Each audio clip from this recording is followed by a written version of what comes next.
नमस्कार,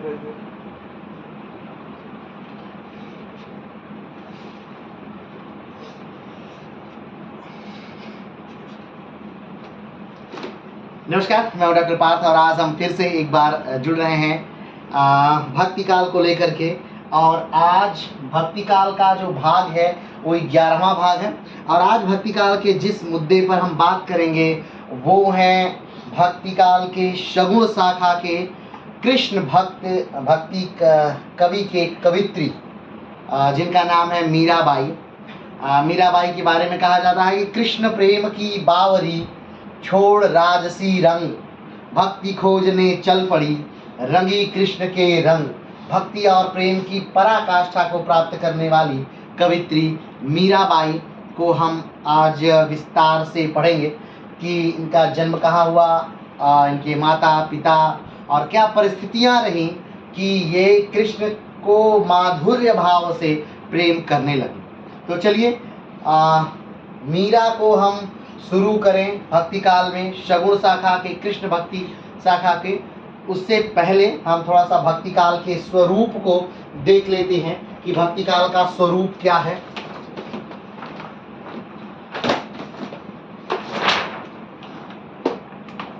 तो ये है भक्ति काल का स्वरूप। भक्ति काल का स्वरूप यानी कि भक्ति काल का एक तरह से विभाजन।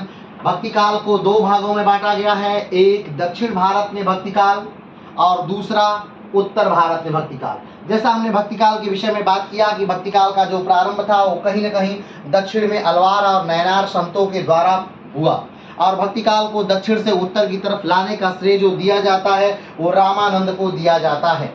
भक्ति काल का प्रारंभ अगर देखा जाए तो 6वीं या 7वीं शताब्दी के समय से दक्षिण भारत में प्रारंभ हुआ और धीरे धीरे उत्तर भारत की तरफ भक्ति काल आया। तो भक्ति काल को दो भागों में बांट लिया गया, एक दक्षिण भारत का भक्ति काल और दूसरा उत्तर भारत में भक्ति काल। ठीक, जो दक्षिण भारत का भक्ति काल था भी उसे भी दो भागों में बांटा गया, एक है निम्न वर्गीय स्वरूप, ठीक है, और दूसरा है अभिजात्य वर्गीय स्वरूप। निम्न वर्गीय स्वरूप यानी दक्षिण भारत के वो लोग जो कि आम जनजीवन में हैं, उनका भक्ति मार्ग से जुड़ना वो क्या था, निम्न वर्गीय स्वरूप था दक्षिण भारत का। दूसरा जो था अभिजात्य वर्गीय स्वरूप। अभिजात्य वर्गीय स्वरूप यानी जो दक्षिण भारत में उच्च वर्ग के लोग थे, जो धनी थे, जो सामंत वर्ग थे, उनका भक्ति मार्ग से जुड़ना क्या था, अभिजात्य वर्गीय स्वरूप। चलिए आगे की तरफ बढ़ते हैं। निम्न वर्गीय स्वरूप को दो भागों में बांट दिया जाता है, एक लिंगायत संप्रदाय और दूसरा महाराष्ट्र की भक्ति। ठीक है, लिंगायत संप्रदाय के जो संस्थापक थे वो कौन थे, बसव थे। कौन थे, बसव थे। और कहा जाता है कि ये कब प्रारंभ हुआ लिंगायत संप्रदाय, तो 11वीं से 12वीं शताब्दी के मध्य में ये लिंगायत संप्रदाय प्रारंभ हुआ। कहाँ प्रारंभ हुआ, तो कर्नाटक या कहा जाए तो उत्तरी कर्नाटक में लिंगायत संप्रदाय प्रारंभ हुआ। और आज भी सबसे ज्यादा लोग जो लिंगायत संप्रदाय से जुड़े हुए हैं वो कहीं न कहीं कर्नाटक में ही रहते हैं। कर्नाटक की जनसंख्या की लगभग 17% लोग जो हैं वो लिंगायत संप्रदाय से जुड़े हुए हैं। ठीक है, और इस प्रकार से लिंगायत संप्रदाय के जो लोग हैं कहीं न कहीं निकले हैं एक तरह से शैव संप्रदाय से, और वो शिव के को लिंग के रूप में स्वीकार करते हैं। दिन भर में 3 बार अपने शिव को जो अपने पास रखे रहते हैं उसे निकालते हैं, अपने बाएं हाथ में रख करके आराध्य के तौर पर ध्यान लगाते हैं, पूजा करते हैं और फिर उनको रख देते हैं।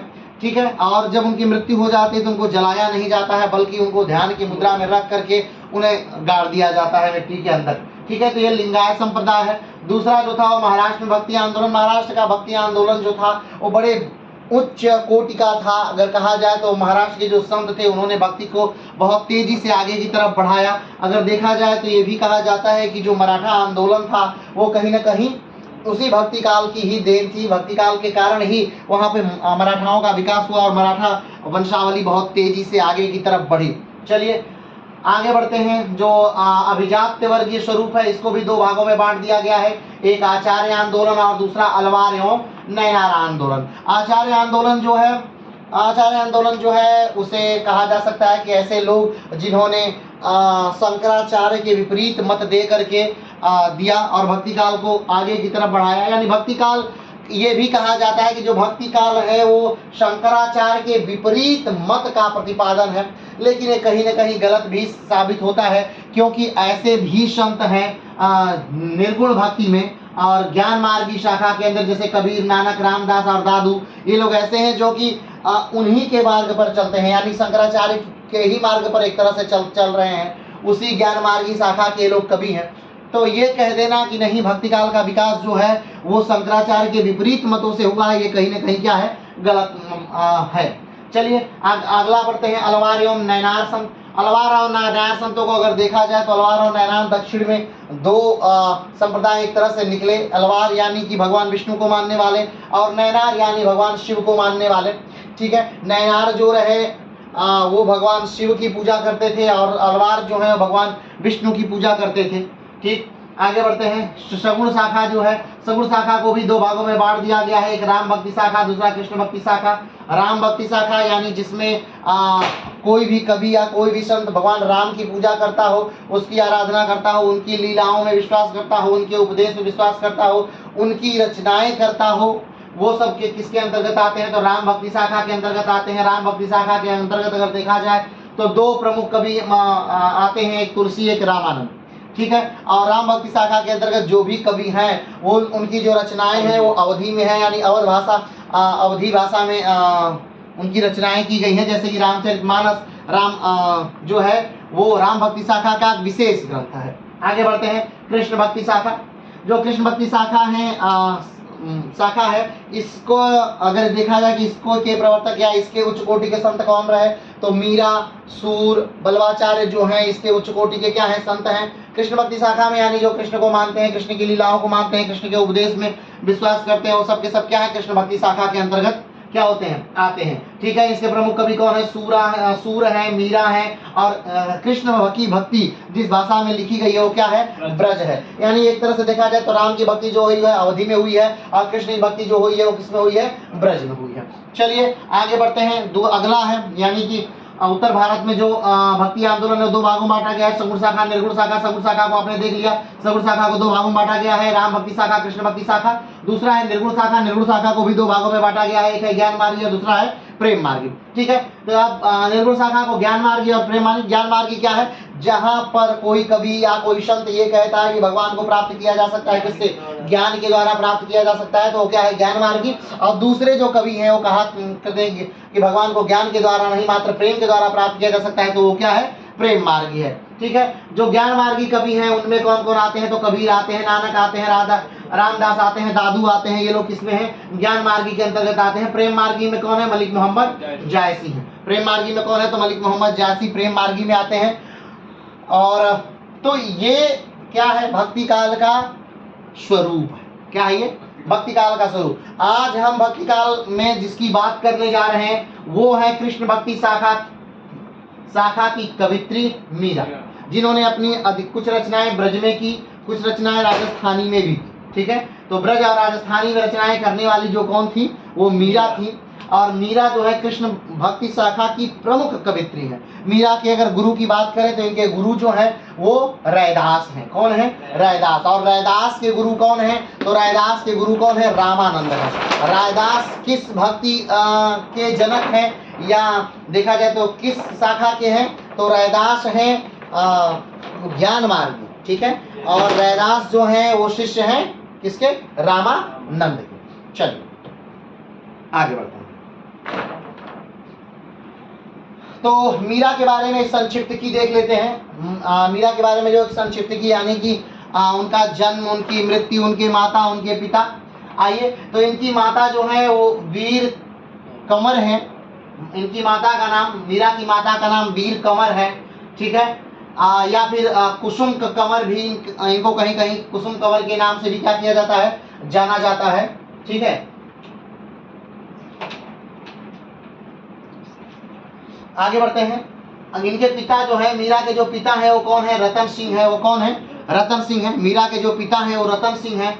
मीरा का जो जन्म है वो कब होता है, तो मीरा का जन्म जो हो रहा है वो 1498 में हो रहा है। कब हो रहा है, 1498 में। मेड़ता में हो रहा है, राजस्थान में हो रहा है, चौकड़ी ग्राम कुड़की में हो रहा है। ठीक है, लेकिन मीरा को जानने से पहले, मीरा के बारे में पढ़ने से पहले मीरा का जो समय है, जो काल है, इतिहास में जो उनका टाइम पीरियड है, उसको एक बार थोड़ा सा विस्तार से हम लोग समझ लेते हैं और जान लेते हैं। तो आइए देखिए, मीरा का जो जन्म है वो क्या कहा गया है कि 1498 में हुआ है। मीरा का जन्म कब हुआ है?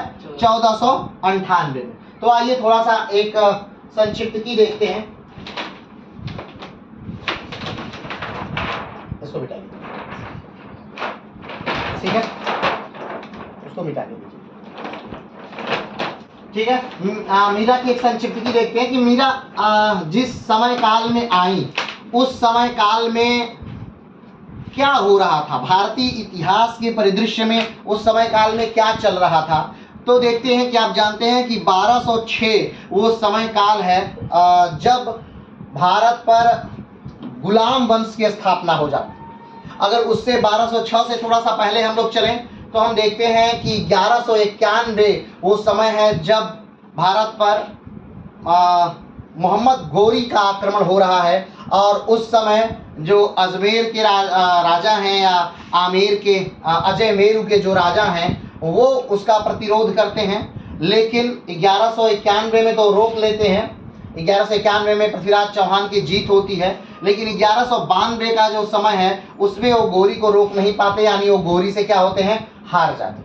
ठीक है, गोरी से जब पृथ्वीराज चौहान हार जाते हैं उसके बाद धीरे धीरे गोरी का जो है कब्जा हो जाता है। गोरी के जो थे प्रमुख, वैसे तो बहुत सारे सेनापति थे लेकिन प्रमुख 3 सेनापति थे गोरी के, याल्दूज, कुबाचा और कुतुबुद्दीन ऐबक। जो ऐबक है उसका शासनकाल, ये शासनकाल क्या कहें, उसका जो शासन है वो भारत वाले लाहौर वाले क्षेत्र पर था। ठीक है, इसलिए उसने अपने आप को इसी क्षेत्र यानी दिल्ली वाले क्षेत्र का ही, लाहौर वाला क्षेत्र, आगरा वाले क्षेत्र, फतेहपुर सिकरी वाला ही पूरा एरिया लिए हुए इस क्षेत्र का अपने आप को राजा बना दिया। राजा कब बनाता है? तो राजा बनाता है ये 1206 में। 1206 में क्यों? क्योंकि 1206 में जो ऐबक है, कुतुबुद्दीन ऐबक, वो अपने आप को क्या बना दिया, राजा बना दिया। कारण, क्योंकि 1206 में गोरी की मृत्यु हो जाती है। जब गोरी की मृत्यु हो जाती, जो मुख्य राजा था वो जब मर जाता है तो उसके मरने के बाद कुतुबुद्दीन ऐबक खुद को क्या बना देता है, राजा बना देता है। कुतुबुद्दीन ऐबक खुद को क्या बना दिया, राजा बना दिया। तो आइए थोड़ा सा इसको देख लेते हैं।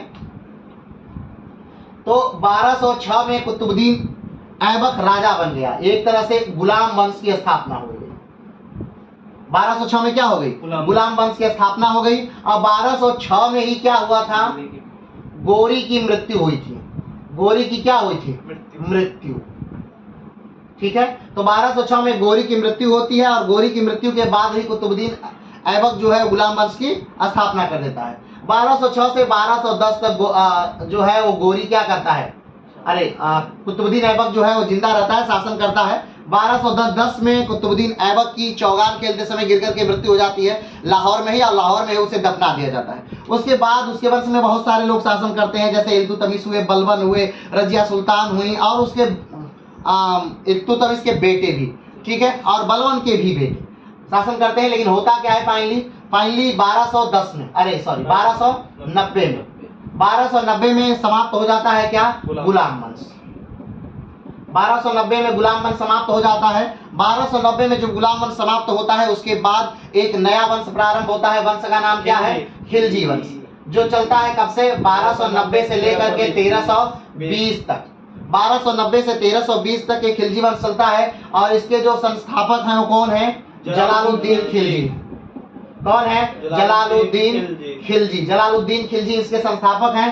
और 1320 में ये वंश भी क्या हो जाता है, समाप्त हो जाता है। ठीक है, 1320 में ये वंश जब समाप्त होता है उसके बाद 1320 में ही एक नया वंश प्रारंभ हो जाता है जिसका नाम क्या है, तुगलक वंश।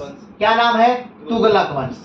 क्या नाम है, तुगलक वंश नाम है। और तुगलक कब से कब, 1320 से लेकर कब से कब तक चलता है, 1414 तक चलता है। 1414 तक तुगलक वंश चलता है। और इसके जो संस्थापक है वो कौन है, तो गयासुद्दीन तुगलक है। कौन है, गयासुद्दीन तुगलक है। इसके बाद क्या होता है, 1414 में फिर एक नया वंश प्रारंभ हो जाता है जिसका नाम क्या है, सैयद वंश। क्या नाम है, सैयद वंश इसका नाम है। सैयद वंश इसका नाम, के जो संस्थापक है वो कौन है, खिज्र खान है। कौन है, खिज्र खान है। खिज्र खान इसके संस्थापक हैं। और ये कब तक चलता है, तो 1414 से लेकर के 1451 तक क्या चलता है, ये सैयद वंश चलता है। 1451 में जो है वो सैयद वंश भी क्या हो जाता है, समाप्त हो जाता है। और एक वंश चलता है जिसका नाम क्या है, क्या नाम है, लोधी वंश। लोधी वंश। कब से कब तक, 1451 से लेकर के 1526 तक, 1526 तक, 1451 से लेकर के 1526 तक चलता है लोधी वंश। और इसके जो संस्थापक हैं वो कौन है, तो बहलोल लोधी है। लोधी वंश वो कौन है, बहलोल लोधी है, ठीक है। इसके संस्थापक बहलोल लोधी है। और जो इसके आखिरी शासक है वो कौन है, इब्राहिम लोधी है, ठीक है, इब्राहिम लोधी है। इब्राहिम लोधी इसके अंतिम शासक है और बहलोल लोधी इसके क्या है, प्राथमिक शासक है। अगर देखा जाए तो ध्यान दीजिएगा कि ये यहां से लेकर यानी कि 1206 से लेकर के 1526 तक ये जो पूरा काल है इसको किस नाम से जानते हैं, सल्तनत काल के नाम से जानते हैं। किस नाम से जानते हैं, तो सल्तनत काल के नाम से हम जानते हैं। 1206 से लेकर 1526 तक का जो समय है वो सल्तनत काल के नाम से जाना जाता है। अब देखिए थोड़ा सा एक चीज और देख लिए, सल्तनत काल का जो प्रारंभ होता है वो एक युद्ध से है। कौन सा युद्ध है, तराइन का द्वितीय युद्ध 1192। सल्तनत काल का प्रारंभ किस युद्ध से हो रहा है, तराइन के द्वितीय युद्ध से सल्तनत काल का प्रारंभ हो रहा है। और सल्तनत काल का अंत किस युद्ध से हो रहा है, पानीपत के प्रथम युद्ध से हो रहा है। किस युद्ध से हो रहा है, पानीपत के प्रथम युद्ध से हो रहा है। तो अब अगला प्रश्न बताइए कि सल्तनत काल का जो प्रारंभ है एक की मृत्यु से हो रहा है, तो किस व्यक्ति की मृत्यु से सल्तनत काल के, उनकी मृत्यु से हो रहा है, हाँ, पृथ्वीराज चौहान। पृथ्वीराज चौहान को हरा कर क्या हो रहा है, सल्तनत काल का प्रारंभ हो रहा है। पृथ्वीराज चौहान को हरा करके क्या हो रहा है, सल्तनत काल का प्रारंभ हो रहा है। और सल्तनत काल का अंत किसकी मृत्यु से हो रहा है, इब्राहिम लोधी। ध्यान दीजिएगा, इब्राहिम लोधी जो है, इब्राहिम लोधी की मृत्यु से क्या हो रहा है, सल्तनत काल का अंत हो जा रहा है। क्लियर है, यानी कि चौहान वंश समाप्त करके सल्तनत काल प्रारंभ हो रहा है और लोधी वंश समाप्त करके मुगल काल प्रारंभ हो रहा है। क्लियर है, एक युद्ध से एक वंश प्रारंभ हुआ, एक युद्ध से एक वंश का पूरा जो एक पूरा एरा है उसका क्या हो जा रहा है, समापन हो जा रहा है। अब ध्यान दीजिए, इस सल्तनत काल में कितने वंश हो गए, तो इस सल्तनत काल में गुलाम वंश हो गया। इस सल्तनत काल में कौन सा हो गया, खिलजी वंश हो गया। कौन सा वंश हो गया, खिलजी वंश हो गया। खिलजी, ये कौन सा वंश है, खिलजी वंश हो गया, गुलाम वंश हो गया, खिलजी वंश हो गया। उसके बाद कौन सा है, तुगलक वंश हो गया। उसके बाद कौन सा है, सैयद वंश हो गया। उसके बाद लोधी वंश हो गया। यानी गुलाम वंश, खिलजी वंश, सैयद, तुगलक वंश, सैयद वंश, लोधी वंश, कुल 5 वंशों ने इस पर शासन किया। और इन 5 वंशों में जो अफगान थे वो कौन थे, वो लोधी वंश था। वो अफगान कौन थे, वो लोधी वंश था। और इब्राहिम लोधी पहला व्यक्ति है सल्तनत काल का जो युद्ध के मैदान में ही क्या किया, मारा गया। किसके द्वारा मारा गया, तो बाबर द्वारा मारा गया। आप जानते हैं कि पानीपत का पहला युद्ध जो है वो बाबर ने लड़ा था, ठीक है। और पहली बार इसी में जो उत्तर भारत में बारूद और तोपों का क्या हुआ था, प्रयोग हुआ था। और पहली बार तुगलकमा युद्ध पद्धति का उत्तर भारत में क्या किया गया था, प्रयोग किया गया था। क्लियर है, ठीक है। अब ध्यान दीजिए, अगर अब दूसरी तरफ क्या है, दूसरा पहलू कि 1526 से कब से लेकर के 1526 से लेकर के कब तक, 1707 तक मुगल वंश अपने चरम तक जाता है। जिस मुगल वंश की स्थापना की थी किसने, बाबर ने स्थापना की थी, वो मुगल काल जो है 1526 से लेकर 1707 तक अपने चरम तक जाता है। हाँ, ये बात अलग है कि बीच में थोड़े समय के लिए वो डाउन भी हुआ। कौन सा समय था वो 1539 से लेकर के कब तक था, 1555 तक। 1539 से लेकर 1555 तक ये जो शासनकाल है ये किसका चला, तो 39 नहीं, इसको 40 कर दीजिए। क्या कर दीजिए, 40 कर दीजिए, ठीक है। तो 1540 से लेकर के 1555 तक ये जो शासन काल है क्या चला, ये मुगल काल नहीं था। इस मुगल काल के अंदर ये किसका, कौन सी डायनेस्टी चली, तो सूर वंश चला। कि कौन सा वंश चला, सूर वंश चला। और इस सूर वंश के संस्थापक कौन थे, तो शेरशाह सूरी, जो कहाँ के रहने वाले थे, इसी बिहार के रहने वाले थे, सासाराम के शेरशाह सूरी। और सासाराम में ही उनका एक बड़ा बेहतरीन और भव्य मकबरा है। चलिए आगे बढ़ते हैं। तो अगर हम देखें कि जो मीराबाई है इनका जन्म कब हुआ है, तो इतिहास के तौर पर इनका जन्म कब हुआ है, तो आप जब मिलाएंगे तो लोधी वंश में हुआ है। कब हुआ है, लोधी वंश में, यानी कि 1498 में इनका जन्म हुआ है। कब हुआ है, 1498 में इनका जन्म हुआ है। लेकिन आप देखेंगे कि इनकी मृत्यु कब हुई है, ठीक है, तो 1546 में इनकी क्या हुई है, मृत्यु हुई है। यानी मृत्यु किसके शासन काल में हुई है, तो आइए मृत्यु थोड़ा सा देख लेते हैं किसके शासन काल में हुई है। तो इसको जानने के लिए पहले आइए बाबर को देख लेते हैं। बाबर कब से कब तक शासन करता है? तो 1526 से 1526 से कब तक शासन करता है? 1530 तक। कब तक शासन करता है? 1530 तक। 1530 में उसकी मृत्यु हो जाती है। बाबर ने जो प्रमुख युद्ध लड़े थे वो आपको पानीपत, खानवा, चंदेरी और घाघरा के युद्ध लड़े थे, और 30 में उसकी मृत्यु हो जाती है। किसकी? बाबर की। बाबर की मृत्यु के बाद जो उसका पुत्र है हुमायूं वो गद्दी पर बैठता है, और वो शासन कब से कब तक करता है? 1530 से लेकर के 1540 तक शासन करता है। बीच में उसके बाद क्या चलता है? सूर्यवंश चलता है। कब से कब तक? 1540 से लेकर के कब तक? 1555 तक उसका सूर्यवंश चलता है। ठीक है, उसके बाद सूर्यवंश का जब शासनकाल खत्म होता है, या शासनकाल खत्म हो जाता है, या जो उसके योग्य लोग होते हैं वो मर जाते हैं, तो फिर से लगता है किसको? हुमायूं को, कि भारत पर आक्रमण करना चाहिए, और भारत का वो इसी चीज का इंतजार ही कर रहा था, और वो आक्रमण करता है फिर से। तो 1555 में एक युद्ध होता है, जिस युद्ध का नाम है सरहिंद का युद्ध। सरहिंद के युद्ध में क्या होता है? हुमायूं जीत जाता है। हुमायूं जीत करके फिर से मुगल वंश की नींव स्थापित कर देता है, कहाँ? भारत में। और 1555 से 1556 तक वो फिर से क्या करता है? राज्य करता है। 1556 में उसकी मृत्यु हो जाती है। कैसे मृत्यु हो जाती है? तो उसी के द्वारा बनाई हुई जो लाइब्रेरी है, उसी लाइब्रेरी पर से गिर के उसकी क्या हो जाती है? सीढ़ियों से गिरकर मौत हो जाती है। चलिए आगे बढ़ते हैं। तो 1556 में उसकी मौत हो जाती है। 1556 में उसकी मृत्यु के बाद जो है वो उसका पुत्र जो है अकबर, वो शासक बनता है 1556 में। कब बनता है? 1556 में। लेकिन 1556 में ही इसी बिहार का जो एक शासक है या युग है, तो सेनापति है, जिसका नाम क्या है? हेमचंद्र विक्रमादित्य या हेमू, वो आक्रमण करता है और वो लगभग उस भाग को पूरा जीत लेता है। लेकिन उस समय पानीपत का क्या होता है? द्वितीय युद्ध होता है, और उसी द्वितीय युद्ध में हेमू को क्या कर दिया जाता है? मार दिया जाता है। तो पानीपत का प्रथम का युद्ध कब होता है? 1526 में, जो बाबर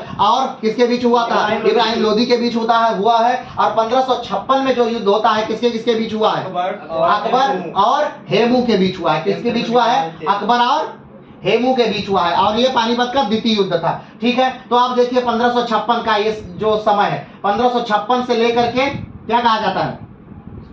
1605 तक इसकी क्या हो जाती है? मृत्यु हो जाती है। लेकिन देखिए जो मीरा है उनका जो जन्म और मृत्यु हो पूरी तरह से क्या है? फिक्स नहीं है। कहीं कहीं ये भी उदाहरण मिलता है कि जो अकबर है, जो क्या है? अकबर है, वो कहीं ना कहीं किससे मिला था? मीरा से मिला था।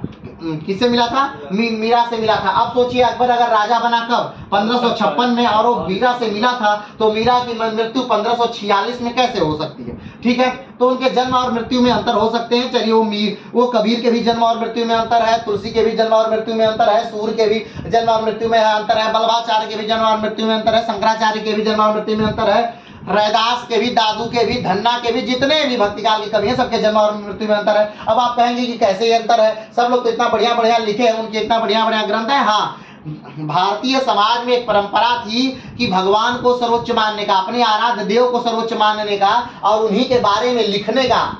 ये कभी परंपरा नहीं थी कि खुद को सर्वोच्च मान करके खुद के बारे में क्या करें? लिखे। तुलसीदास इससे बड़ा अच्छी लाइनें लिखते हैं। तुलसीदास कहते हैं कि तुलसी तुलसी सबका है, तुलसी तुलसी सब कहे, तुलसी बन की घास और कृपा भई रघुनाथ की हो गए तुलसीदास। तुलसी तुलसी सब कहे, तुलसी बन की घास और कृपा भई रघुनाथ की हो गए तुलसीदास। चलिए छोड़िए इसको, आगे बढ़ते हैं हम लोग। तो हम जो बात अभी करने वाले हैं वो मुख्यतः वो ऐसी घटना जिसने कि मीरा को क्या कर दिया? प्रभावित किया, मीरा को बदल दिया, मीरा के जीवन में कृष्ण का महत्व बहुत ज्यादा बढ़ा दिया, मीरा को सांसारिक मोह और माया से क्या कर दिया? मुक्त कर दिया। उस घटना के बारे में हम लोग बात करने जा रहे हैं। ठीक है, आइए तो उस घटना के बारे में हम लोग थोड़ी सी बात करते हैं। चलिए, तो बात इस समय की है कि मीरा जो है वो छोटी है। अब बात आती है कि मीरा का कृष्ण के प्रति इतना रुझान कैसे हुआ, कृष्ण से इतना लगाव कैसे हो गया। तो कहा जाता है कि मीरा जब छोटी थी तो एक बार उनके घर के बगल से एक बारात जा रही है। क्या जा रही थी? बारात जा रही थी। तो मीरा ने पूछा कि क्या हो रहा है। मीरा की दादी है, दादी से पूछा, छोटी सी बच्ची है, उसने पूछा कि माँ, दादी क्या हो रहा है? तो उन्होंने कहा कि शादी हो रही है। क्या हो रहा है? शादी हो रही है। कहीं शादी किससे होती है? कहीं शादी दूल्हे से होती है। किससे होती है? दूल्हे से होती है, वर से होती है।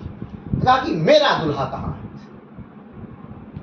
तो कहा कि अब उनको कुछ समझ में नहीं आया, दादी थी, उनको समझ नहीं आया इसका दूल्हा कहाँ है। तो कहा कि जो कृष्ण है ना, देख, मंदिर थी वहीं बगल में। तो कहा कि देख, कृष्ण जो थे ना वही तेरे दूल्हे, वही क्या है, वही तुम्हारे दुल्हन। तभी से उस छोटी बच्ची के मन में कहीं ना कहीं ये बात घर कर गई कि जो कृष्ण है वो मेरे क्या है, दुल्हन, वो मेरे क्या है, वही मेरे पति। बात समझ रहे हैं? तभी से उनके मन में कहीं ना कहीं था। धीरे धीरे मीरा बड़ी हुई, मीरा का विवाह हो गया। अब मीरा का विवाह उस समय के सबसे बड़े खानदान में हो गया, जिसे कहते हैं सिसोदिया वंश। क्या कहते हैं? सिसोदिया वंश के नाम से उसे जानते हैं। और उस समय का सबसे बड़ा खानदान था, या यूं कहे कि सबसे बड़े रणबांकुरे जो थे वो वहीं से निकलते थे उस समय। इस घटना को, दो घटना एक साथ जुड़ेंगी, उसे ध्यान से समझिएगा और जानिएगा। 1526 कौन सा समय है? 1526। बहुत धीरे धीरे हम बोलेंगे, जल्दी होगा तो बता दीजिए। 1526 है। 1526 यानी पानीपत का प्रथम युद्ध, बाबर का भारत पर आक्रमण। लेकिन 1526 आप ये मत समझ लीजिएगा कि पहली बार बाबर ने भारत पर आक्रमण किया। आप जानते हैं कि बाबर का पहला आक्रमण भारत में कब था? 1519। और बाबर का 1526 में जो आक्रमण था, चौथा आक्रमण था, ये पांचवा आक्रमण था। बाबर का चौथा आक्रमण था, ये पांचवा आक्रमण था। तो जब पांचवा आक्रमण बाबर भारत में करता है, उस समय भारत में कौन सा वंश है? दिल्ली में लोधी वंश। हम उत्तर भारत की बात कर रहे हैं, तो दिल्ली पर उसके समय किसका शासन है? लोधी वंश का शासन है। और लोधी वंश बड़ा है, ताकत के मामले में क्या है? बड़ा है, लेकिन उसका नेतृत्व करने वाला क्या है? कमजोर है। ठीक है, तो 1526 में युद्ध होता है, पानीपत का युद्ध होता है। कहां हुआ? हरियाणा में हुआ, पानीपत के मैदान में हुआ। दो सेनाएं आपस में टकराई, एक बाबर की और दूसरा इब्राहिम लोधी की। दो सेनाएं टकराई, दोनों सेनाओं में से बाबर क्या हुआ? जीत गया। क्या हो गया? बाबर जीत गया। सन कौन सा था? 1526। बाबर क्या हो गया? जीत गया। तुझके बाबरी में बाबर लिखता है, तुझके बाबरी में क्या लिखता है? बाबर लिखता है कि मुझे बुलाने वाला राणा सांगा कहीं दिखा ही नहीं। राणा सांगा पत्र के माध्यम से बाबर को क्या करते हैं? बुलाते हैं कि आओ आक्रमण करो। और उसने कहा कि भाई मुझे जिसने बुलाया था वो कहीं दिखा नहीं, यानी वो क्या है? धोखेबाज है, वो तो मुझसे कभी मिला ही नहीं। उसने मुझे आमंत्रित किया कि आओ आक्रमण करो। राणा सांगा को लगा था कि बाबर आएगा, आक्रमण करेगा, लूटेगा और चला जाएगा। लेकिन बाबर ने ऐसा नहीं किया। बाबर आया, आक्रमण किया और यही क्या हो गया? बस गया। क्लियर है? अब ध्यान दीजिए, 1526 पानीपत का प्रथम युद्ध हुआ, बाबर जीत गया और यही उसने क्या कर लिया? अपना अड्डा जमाया। ठीक है, यही समय से मुगल वंश की भारत में क्या पड़ गई? नींव पड़ गई। इतनी बात क्लियर है? इसमें कोई दिक्कत? चलिए आगे बढ़ते हैं। अब 1526, इसके बाद अब बाबर को सबसे बड़ा खतरा, या राणा सांगा को सबसे बड़ा खतरा किससे था? बाबर से। अब बाबर को सबसे बड़ा खतरा किससे था? इब्राहिम लोधी, सॉरी राणा सांगा से। क्यों? क्योंकि बाबर जानता था कि अभी उत्तर भारत का सबसे ताकतवर राजा कौन है? तो राणा सांगा है। और राणा सांगा भी जानता था कि मेरा उद्देश्य क्या था? दिल्ली को पाना, अपने राज्य का विस्तार करना। लेकिन ये क्या आ गया? ये रोड़ा आ गया। ये रास्ते में क्या आ गया? रोड़ा आ गया। तो इन दोनों को कहीं ना कहीं, किसको किसको? बाबर और राणा सांगा को कहीं ना कहीं टकराना था। कहीं ना कहीं क्या करना था? टकराना था। और दोनों टकराए। दोनों क्या किए? टकराए। कब टकराए? 1527। तो 1527 में टकराए। ठीक, कौन सा युद्ध था? खानवा का युद्ध था। अब ध्यान दीजिएगा, राणा सांगा एक ऐसे व्यक्ति हैं जिनका की एक आंख नहीं है, एक ऐसे व्यक्ति है जिनका एक हाथ नहीं है। ठीक, यानी कि न एक हाथ है न एक आंख है, फिर भी आदमी के पास हिम्मत इतनी है जो क्या कर रहा है? लड़ रहा है। खानवा के युद्ध में दोनों के मध्य क्या होता है? युद्ध होता है। किसके किसके बीच? राणा सांगा और बाबर के बीच। इसी युद्ध में राणा सांगा के जो ज्येष्ठ पुत्र हैं, जिनका नाम क्या है? भोजराज। क्या नाम है? भोजराज, उनकी क्या हो जाती है? मृत्यु हो जाती है। भोजराज की क्या हो जाती है? मृत्यु हो जाती है। किस युद्ध में? खानवा के युद्ध में। खानवा के युद्ध में भोजराज की क्या हो जाती है? मृत्यु हो जाती है। और भोजराज की मृत्यु के बाद मतलब अब युद्ध ऐसे हो गया कि जैसे बाबर अब जीत जाएगा। जो राणा सांगा है वो भी अपने हाथी पर क्या हो गए? बेहोश हो गए। युद्ध के मैदान में राणा सांगा अपने हाथी पर क्या हो गए? बेहोश हो गए। जो मीरा के पिता हैं रतन सिंह, उनकी भी इसी युद्ध में क्या हो जाती है? मृत्यु हो जाती है। किस युद्ध में? खानवा के ही युद्ध में रतन सिंह की मृत्यु हो गई और मीरा के पति किसकी? भोजराज की भी मृत्यु हो गई। क्लियर है बात? युद्ध के मैदान में ही लड़ते हुए बेहोश हो जाते हैं कौन? राणा सांगा। उनके कुछ वफादार राणा सांगा का मुकुट उठाकर अपने सर पे रखते हैं और युद्ध को जारी रखते हैं। लेकिन आप जानते हैं कि राजा के ना रहने से जो मनोबल होता है सैनिकों का वो क्या हो जाता है? टूट जाता है। मनोबल टूट गया और राणा सांगा की युद्ध में हार हो गई। लेकिन राणा सांगा बहुत जिद्दी आदमी है। उन्होंने कहा कि नहीं, हम इसे क्या नहीं करेंगे, छोड़ेंगे नहीं, हम बदला लेंगे। किससे बदला लेंगे? बाबर से हम बदला लेंगे, इस बात का बदला लेंगे। अब वो बार बार उससे लड़ने की जिद कर रहे हैं। ठीक। और जो राणा सांगा के अपने ही लोग हैं वो जानते हैं कि बाबर से लड़ना क्या है, कठिन है। इब्राहिम लोदी हार गया, हम बहुत अच्छा लड़े लेकिन क्या हुए? हार गए। उसके पास तोपें हैं, एक ऐसी चीज उसके पास आ गई हैं जो अभी तक के युद्धों में उत्तर भारत में प्रयोग नहीं हो रही थी। वो क्या है? वो तोप और बारूद है। ठीक। तो कहा कि लड़ेंगे हम। तो उन्हीं के लोगों ने राणा सांगा को क्या दे दिया? विष दे दिया। उन्हीं के लोगों ने क्या कर दे दिया? राणा सांगा को विष दे दिया। अब ध्यान दीजिए, एक साथ 3 मृत्यु हो गई। किसकी? एक राणा सांगा यानी मीरा के ससुर की, एक राजा भोज यानी कि मीरा के पति की, और एक रतन सिंह यानी मीरा के पिता की। पिता, ससुर और पति तीनों मर गए। अब मीरा को देखने वाला कौन बचा?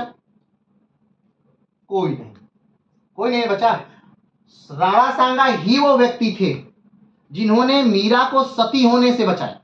उन्होंने कहा कि नहीं, तुम्हें सती होने की जरूरत नहीं, अच्छे आदमी हैं, उच्च विचारों के आदमी हैं, इसलिए उन्होंने कहा कि नहीं, सती तुम्हें नहीं होना। तो अब कहीं न कहीं राज्य में क्या चलने लगी? राजनीति चलने लगी। राणा सांगा मर गए तुरंत, 27 में मरे हैं, सॉरी 28 में मरे हैं। ये सब आने के बाद जब वो ठीक होने लगे हैं, फिर से वो युद्ध के लिए एक फिर से जोश बांधने लगे, तो लोगों ने कहा कि इनको अपने ही लोगों ने, अपने ही घर के लोगों ने उनको क्या कर दिया? विष दे दिया। ठीक है। तो राणा सांगा ने ही मीरा को क्या किया? रोका था। किस चीज के लिए? सती होने से रोका। सती आप जानते हैं कि पति के मरने के बाद उसी की अस्थियों के साथ, उसी की शव के साथ पत्नी को क्या करना पड़ता है? जलना पड़ता है, जला दिया जाता है। ठीक है। तो राणा सांगा ने क्या कर लिया? रोक लिया। अब मीरा का जो मोह था सामाजिक, वो क्या हो गया? पूरी तरह से टूट गया। और ऐसे में आदमी क्या करता है? चाहे तो भक्ति की तरफ जाता है और चाहे तो मृत्यु की तरफ जाता है। ठीक। मीरा ने भक्ति का मार्ग चुना। हमने कहा पहले ही कि मीरा पहले से ही क्या थी? कहीं ना कहीं कृष्ण को अपना आराध्य मानती थी। कहा जाता है कि जब मीरा की शादी हुई तो वो कृष्ण की मूर्ति अपने हाथ से लेकर आई थी और उन्होंने माना था कि भाई मेरी शादी इन्हीं से हो रही है। कई किंवदंतियां, कई लोकगीत उधर प्रचलित हैं कि जो लोग हैं राजा भोज से, वो कहते हैं कि देखो भाई, तुम्हारी पत्नी तो कृष्ण से प्रेम का कारण लागे है, हमारी पत्नी कृष्ण से प्रेम कारण लागे है। तो भोज ने कहा कि चलो भाई ठीक है, मेरा कंपटीटर कौन है? कृष्ण। मेरा कंपटीटर आम आदमी नहीं है, मेरा कंपटीटर कौन है? कृष्ण है, तो करने दो। लेकिन जब भोज की मृत्यु होती है, उनके ससुर की राणा सांगा की मृत्यु हो जाती है और रतन सिंह की मृत्यु हो जाती है, तो कहीं ना कहीं मीरा क्या हो जाती है? अकेली हो जाती है। और वो किसका शरण लेती है? भक्ति का। फिर से कृष्ण के शरण में आती हैं। लेकिन कहा जाता है, अब जो भी है, किदवंतियां हैं या सच्चाई है, जो भी हो, लोग कहा जाता है कि उन्हीं के महल में उन्हीं को क्या दिया जाता है? विष दिया जाता है।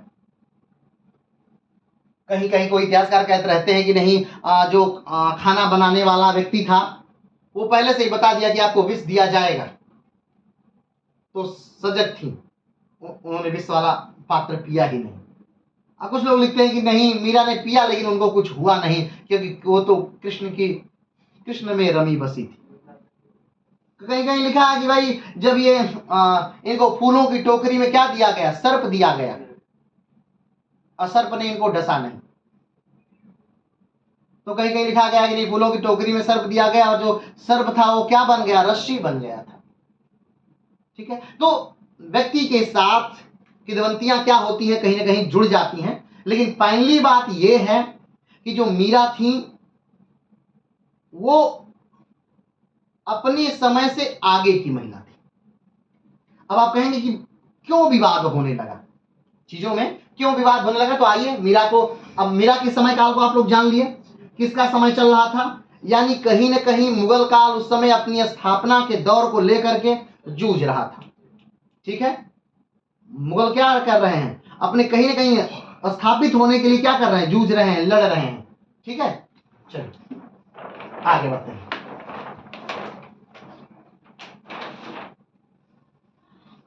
तो हमने कहा कि मीरा की जो माता है वो कौन है? वीर कंवर है, या उन्हें क्या कहा जाता है?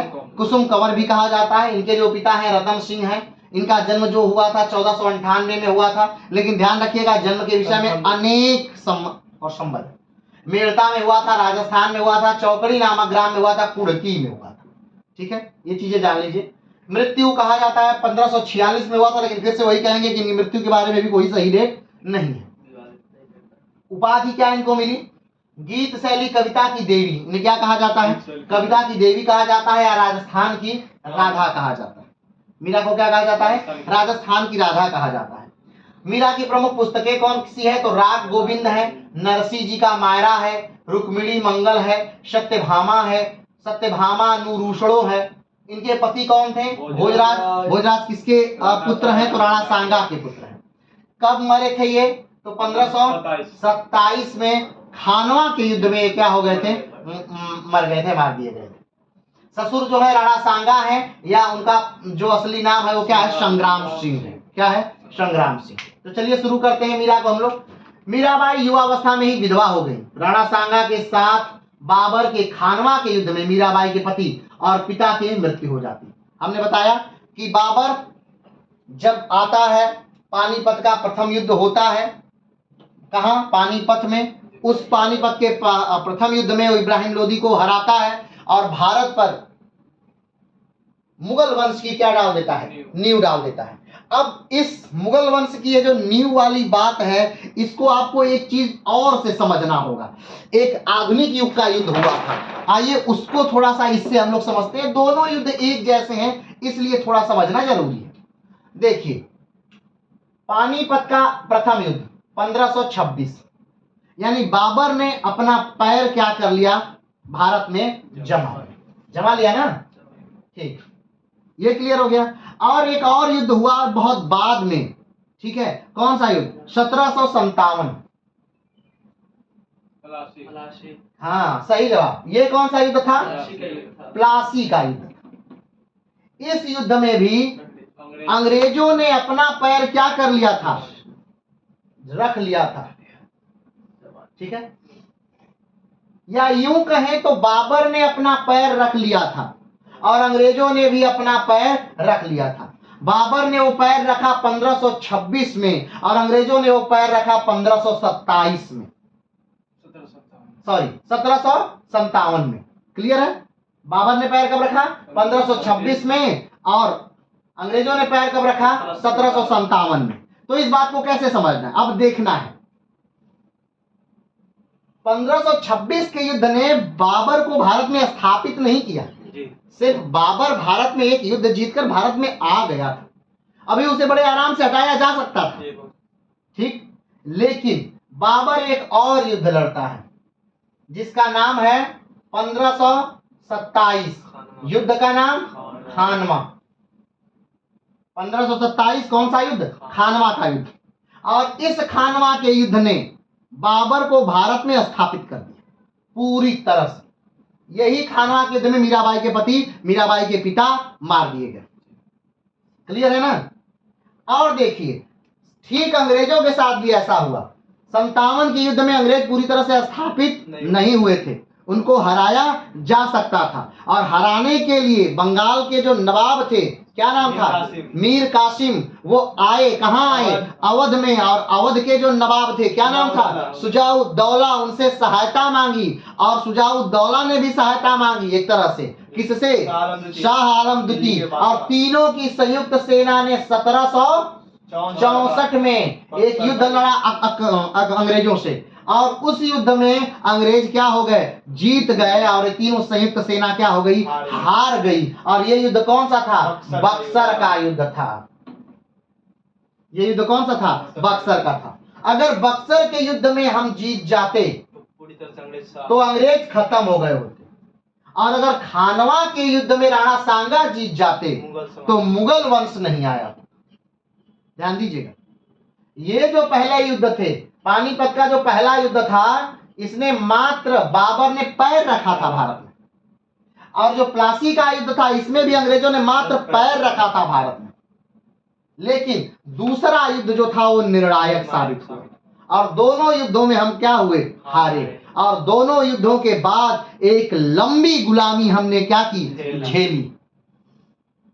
1527 में जब हम 1527 से यानी 1526 से जब हम गुलाम हुए तो गुलामी हमारी कब तक चली? ये 1757 तक। ये कब तक चली? 1757 तक चली, या यूं कह सकते हैं तो 1857। ठीक। 1526 से लेकर 1857 कितना साल हो गया बताइए? 300 साल। लगभग 300 मानिए। 300 साल। एक खानवा के युद्ध को हारने से हम 300 साल गुलाम रहे। और जब हम हारे कब? 1764 में। तो 1764 में जब हम हारे तब से गुलाम हम हुए। और कब तक गुलाम रहे? तो हम 1947 तक। यानी कै साल? लगभग 250 साल। एक युद्ध ने हमें 250 साल गुलाम बनाया और एक युद्ध ने हमें 300 साल गुलाम बनाया। और अगर एक और युद्ध देख लें, यानी कि 1191 और 1192 वाला युद्ध देख लें, तो इस युद्ध में जब 1192 यानी तराइन के द्वितीय युद्ध में जब हम हारते हैं तो हम कब तक गुलाम रहे? तो हम गुलाम रहे 1526 तक। यानी कितने सौ साल? लगभग वही 350 साल। तो सोचिए, वाह, एक एक युद्धों ने हमें कितना गुलाम बनाया है, ये देख लीजिए। तो ये युद्ध जो थे, इस दृष्टि से भी क्या करना है? इतिहास को देखना है। ये भी दृष्टि है। अगर पृथ्वीराज चौहान वो जो तराइन का द्वितीय युद्ध था जीत जाते तो हमें सल्तनत काल झेलने की जरूरत नहीं होती। अगर चलिए मान लीजिए वहां अलग बात रही और खानवा का युद्ध राणा सांगा जीत जाते तो हमें 300 साल मुगलों से गुलाम रहने की जरूरत नहीं होती। और अगर चलिए वहां भी ठीक रहा, अगर हम बक्सर का युद्ध जीत जाते जब 3 संयुक्त सेनाएं थी, 3 संयुक्त सेनाएं और एक तरफ अंग्रेज अकेले, और सेना भी उनसे लगभग 10 गुनी ज्यादा, 20 गुनी ज्यादा थी, फिर भी हम हार गए। अगर ये भी युद्ध हम हार जीत जाते तो हम आज भी विश्व के सबसे बड़ी अर्थव्यवस्था रहते और हम अंग्रेजों के गुलाम नहीं रहते। हमें अपनी बेरोजगारी दूर करने के लिए अमेरिका नहीं जाना पड़ता। यहाँ तक कि 1498 में खोज हुआ, उस मुल्क के लोग क्या करते? यहाँ। हाँ या ना? चल आगे बढ़ा।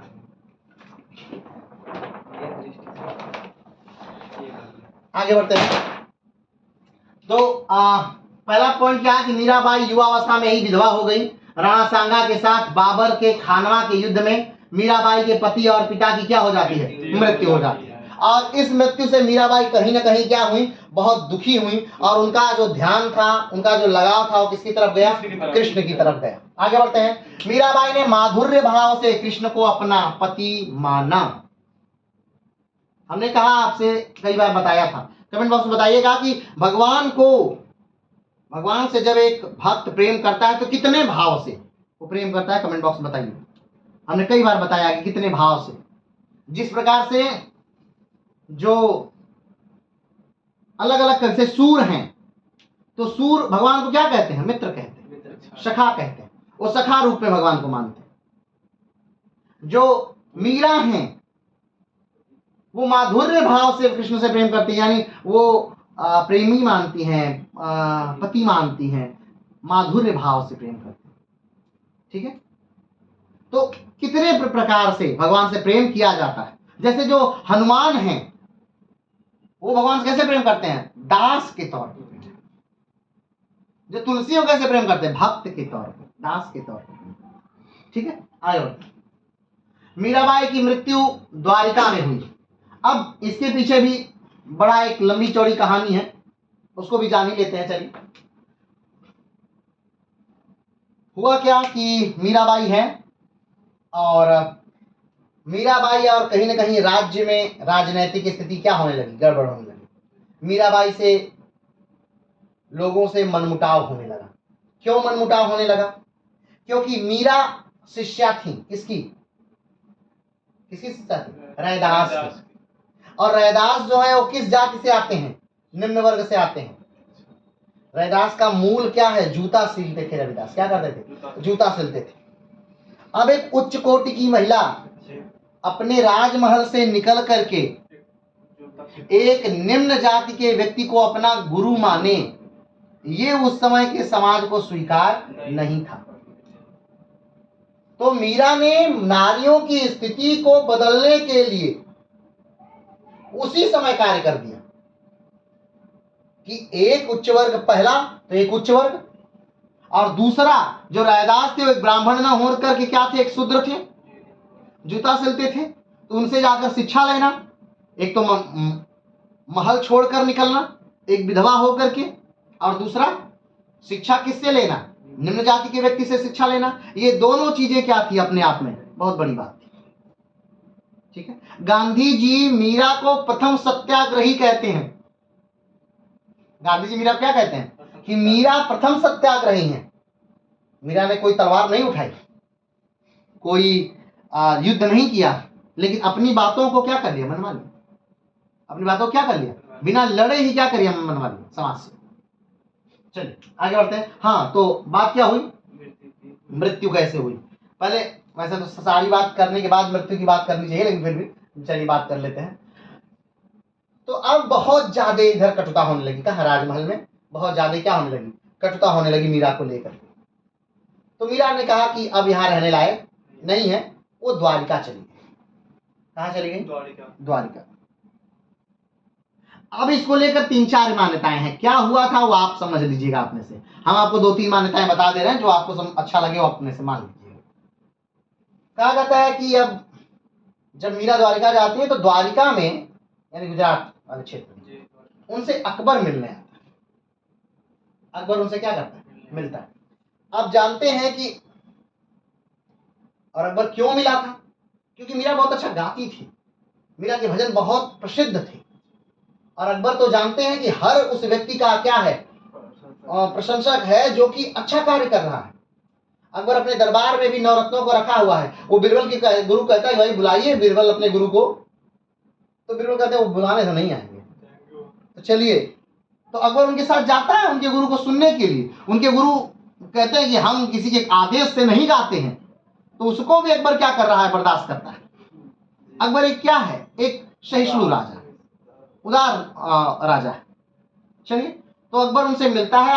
अकबर क्या जो बात होती है मीरा से, अकबर की जो मुलाकात होती है मीरा से, इससे कहीं ना कहीं जो चित्तौड़ वाला क्षेत्र है वो घबरा जाता है।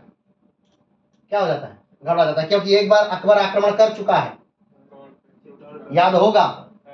ठीक है, आक्रमण कर चुका है और हजारों हजारों संख्या में लोग क्या हो चुके हैं, मर चुके हैं। अकबर ने पहली बार वहीं अपने आप को साबित किया था, याद होगा तो हमने बताया था।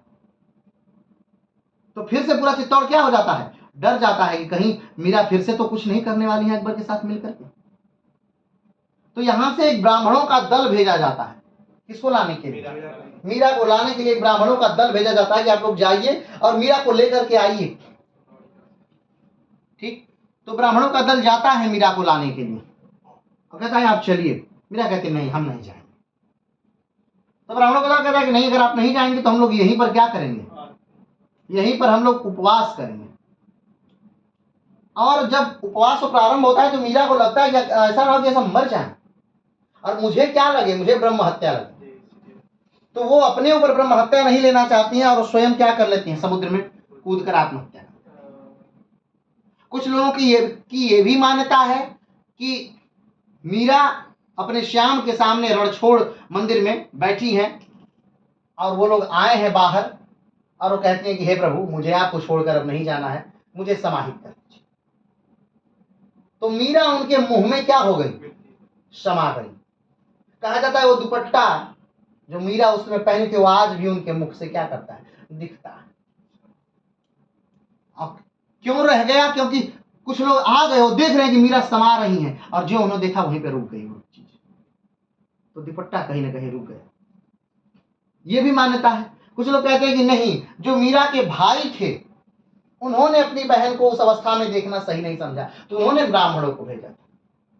अब जो भी सही रहा हो, हमने क्या किया आप तक बातें बता दी।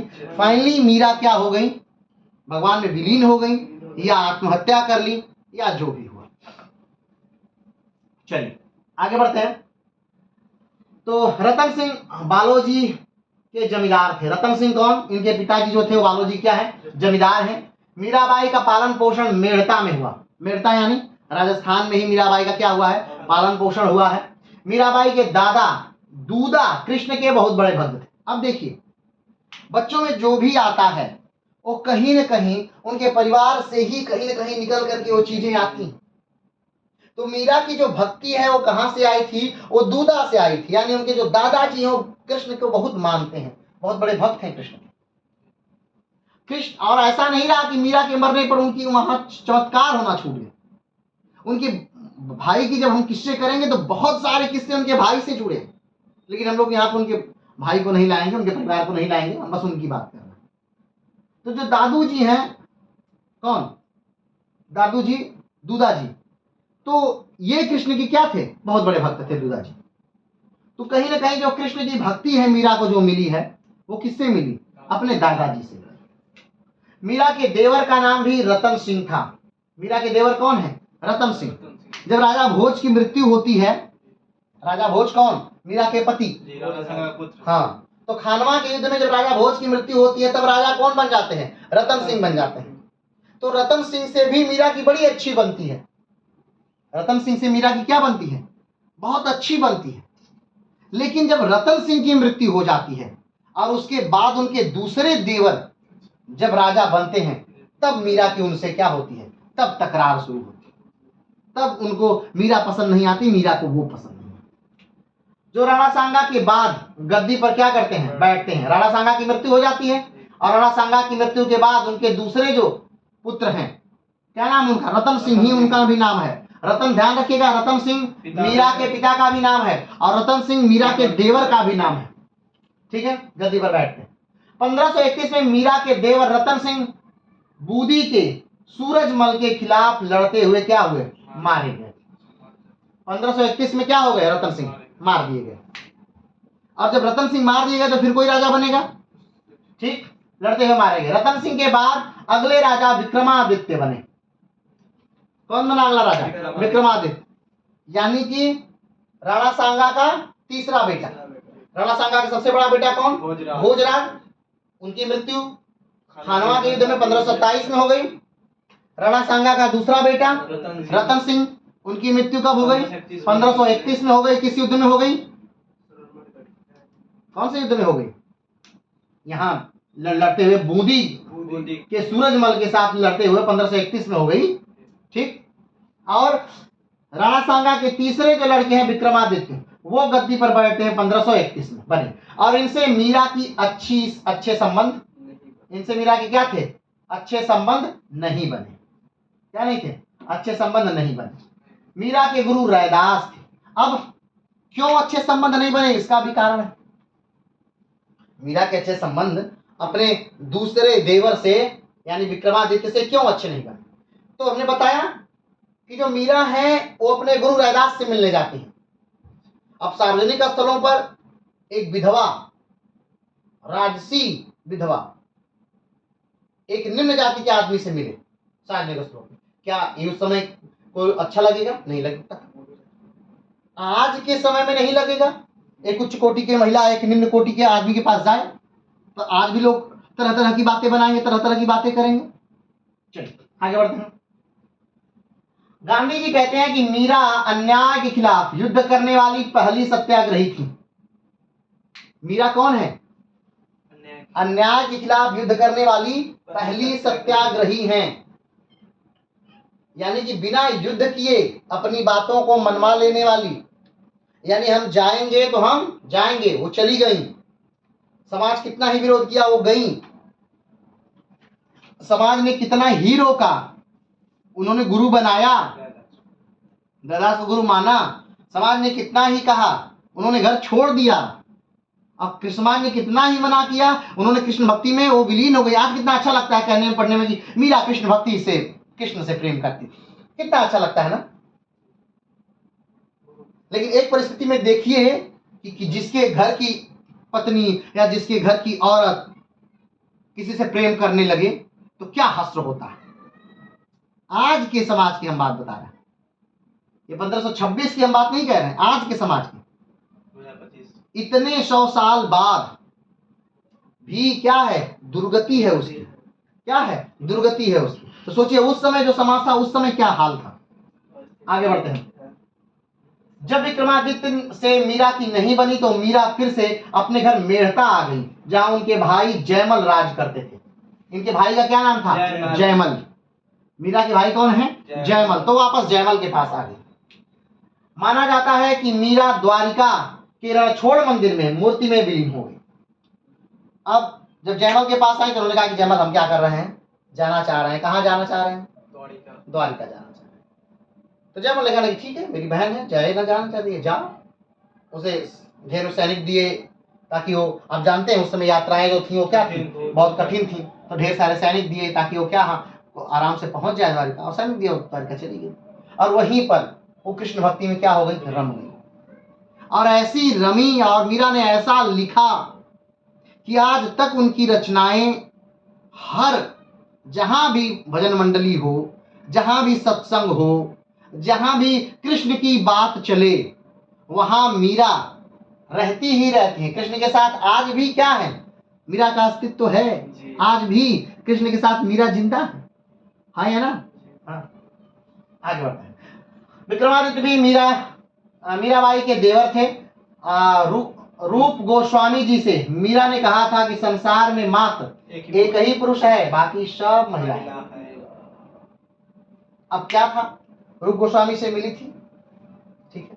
तो लोगों ने कहा कि भाई आप रूप गोस्वामी से मिली, कैसे मिली? आपको थोड़ा पर्दा करना चाहिए। किसी पुरुष से आप मिल रही, पराये पुरुष से, तो आपको क्या करना चाहिए? पर्दा करना चाहिए। तो मीरा हंसी कही कि मतलब इस पृथ्वी पर और भी कोई पुरुष है क्या? मुझे तो लगता है कि इस पृथ्वी पर एक ही पुरुष है, वो सिर्फ कृष्ण है। और कोई तो मुझे पुरुष नहीं लगता, पुरुष योग्य ही नहीं लगता। ये मीरा की बड़ी फेमस बात है। ये कहने का क्या भाव था? ये कहने का भाव था कि पुरुष यानी जिसमें सारे गुण हों, जो सहनशील हो तो सहनशील हो, धैर्य का की असीमा हो, जो सर्वशक्तिमान हो, जो इतना शक्तिशाली हो कि जब चाहे तो पूरी पृथ्वी को समाप्त कर दे। ज्ञान उसके पास इतना हो कि जब उपदेश दे तो गीता जैसा उपदेश दे दे। प्रेम उसके पास इतना हो कि जब वो प्रेम करे तो पूरा समाज उसके प्रेम का उदाहरण दे कि कृष्ण का प्रेम। जब वो युद्ध करे तो महाभारत जैसा युद्ध मचा दे, तांडव मचा दे। वो युद्ध नहीं किया उसने। अब चलिए महाभारत से जुड़े तो महाभारत वाली बात करते हैं कि महाभारत में जब महाभारत का युद्ध समाप्त हुआ तो सारे लोग पांडव कौरव सब मतलब कौरव में तो कोई बचा नहीं, बस 5 लोग कौरवों की तरफ से बचे थे। तो पांडवों ने कहा कि भाई हम हमारी वजह से युद्ध जीता। युधिष्ठिर ने कहा कि नहीं नहीं नहीं, युद्ध तो हमारी वजह से जीता। भीम ने कहा ना, युद्ध किसकी वजह से जीता? हमारे, हमने युद्ध जीता। अर्जुन ने कहा कि ना, हम न होते तो युद्ध नहीं जीते। कहा कि अच्छा, तो कैसे इस बात का निर्णय हो कि युद्ध किसकी वजह से हम लोग जीत पाए हैं? तो कृष्ण ने कहा कि चलिए, एक आदमी है जो युद्ध का प्रत्यक्षदर्शी है। तो कहा कि कौन है युद्ध का प्रत्यक्षदर्शी? तो कहा कि बर्बरीक है। तो बर्बरीक कौन है? अब थोड़ा सा बर्बरीक के बारे में जानना जरूरी है। बर्बरीक का एक बड़ा अच्छा मंदिर भी है आपके राजस्थान में, और बहुत प्रसिद्ध भी है, खाटू श्याम के नाम से। आप जगह जगह उसका स्टेटस देख लेंगे, दाढ़ी ओढ़ी है, मोछ ओछ है, खाटू श्याम का नाम है तो लोग समझते हैं कि वो कृष्ण का ही मंदिर होगा, लेकिन कृष्ण का नहीं है, वो बर्बरीक का मंदिर है। तो बर्बरीक का क्या इतिहास है? बर्बरीक का इतिहास ये है कि घटोत्कच का पुत्र था।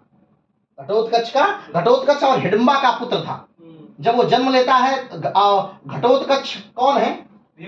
वो भीम के पुत्र है। घटोत्कच कौन है? भीम के पुत्र है। तो घटोत्कच का पुत्र है। अब घटोत्कच गुरु बनाने के लिए बचपन में ही श्री कृष्ण के पास उसे लेकर के जाते हैं। कहते हैं कि प्रभु एक रिक्वेस्ट है। किसने कहा? बताइए बताइए बताइए। तो घटोत्कच ने कहा कि मेरा पुत्र है, इसे आप शिक्षा दे दें, अब आपसे बड़ा गुरु तो इस पूरी पृथ्वी पर नहीं है। तो कहा कि देखिए, हम दे तो देते, लेकिन मेरे पास समय नहीं है, लेकिन हाँ, हम गुरु का नाम बता देते हैं, आप वहां लेकर के जाइए। तो घटोत्कच उनका पैर पड़ता है, प्रणाम करता है, कहता है कि प्रभु, मेरे पिता ने आपको गुरु मान के मुझे दिया था, तो मैं आपको अपना गुरु क्या करता हूं? स्वीकार करता हूं। मैं आपको अपना प्रथम गुरु स्वीकार करता हूं। उसके बाद घटोत्कच जाता है, तपस्या, घोर तपस्या करता है और बहुत सारा विद्याएं पाता है। उसको शक्ति स्वयं प्रसन्न होकर के 2 बाण देती है उसके तर्कश में, जो कभी समाप्त नहीं होंगे। यानी वो एक बाण मारेगा और पूरा जितने लोग हैं, चाहे वो जहां हैं उसके दुश्मन, सबको चिन्हित कर देगा। और दूसरा बाण मारेगा तो सारे दुश्मनों को क्या कर देगा? वो मार देगा, समाप्त कर देगा वो दूसरा बाण। लेकिन जब शक्ति उसको ये वर देती है, यानी 2 बाण देती है, तो एक वर, एक वचन लेती है। कहती घटोत्कच, मैं तुम्हें इस पृथ्वी की सबसे शक्तिशाली ताकत दे रही हूं, तो मुझे एक वचन चाहिए बदले में। घटोत्कच कहता है क्या मां? क्या बताइए? अरे सॉरी, बर्बरीक कहता है क्या बताइए? तो शक्ति कहती है कि कभी भी तुम अन्याय का साथ नहीं दोगे, कभी सबल पक्ष का साथ नहीं दोगे, हमेशा तुम निर्बल का साथ दोगे। तो कहता कि ठीक है माता, मैं यही करूंगा। जब महाभारत का युद्ध मच रहा था तो पांडव बड़े खुश थे, उनको किसी प्रकार का टेंशन नहीं था, बहुत खुश थे। और भीम तो एकदम सोए हुए थे, लेटे हुए थे।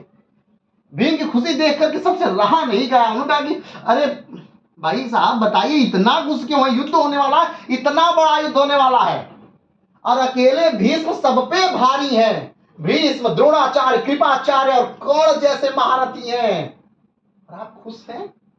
कर्ण अकेले सबको हरा सकता है, आप खुश हैं क्यों? कहा कि मेरे पास मेरा पौत्र बर्बरीक है, अब बर्बरीक के सामने कोई टिकेगा नहीं। तब कृष्ण जोर से हंसते हैं, खूब जोर से हंसते हैं। तो भीम कहते हैं आप क्यों हंस रहे हैं केशव? कहा कि बर्बरीक, सही बात है, वो न्याय के साथ लड़ेगा, क्योंकि आपकी ताकत ज्यादा है कौरवों से, आप सबल हैं तो आपके पक्ष से लड़ेगा।